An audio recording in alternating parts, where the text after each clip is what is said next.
روسی میڈیا نے اطلاع دی ہے کہ روسی ماہرین ایک نئی نسل کے فوجی جہاز تیار کرنے پر کام کر رہے ہیں جو رڈار سے چھپنے کی صلاحیت رکھتی ہے اور ڈرون لے جانے کی صلاحیت رکھتی ہے۔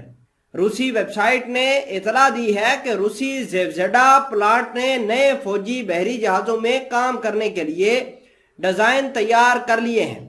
گیئر ہاکس کی تیاری اور جانچ مکمل کر لی گئی ہے، جسے روسی حکومتی پروجیکٹ 2030-86 کے فریم ورک کے اندر تیار کیا جا رہا ہے۔ اشاعت کے مطابق مذکورہ بحری جہازوں کے لیے تیار کردہ گیئر باکس مکمل طور پر نئی ٹیکنالوجی کے ساتھ تیار کیا گیا ہے، جو پائیدار، ہلکا پھلکا جہازوں میں نصب کرنے میں آسان، انتہائی قابل اعتماد اور ایک ہی وقت میں بحری جہازوں میں ایندھن کے استعمال کو معقول بنانے میں مدد فراہم کرتا ہے۔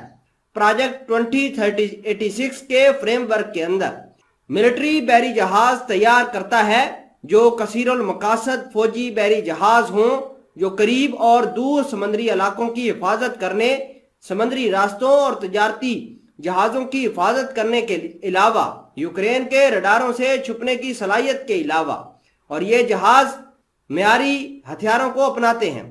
اصول مختلف قسم کے ہتھیاروں سے لیس ہونے کے لیے اور اسلحے کے نظام میں مسلسل تبدیلیاں کی جاتی ہیں۔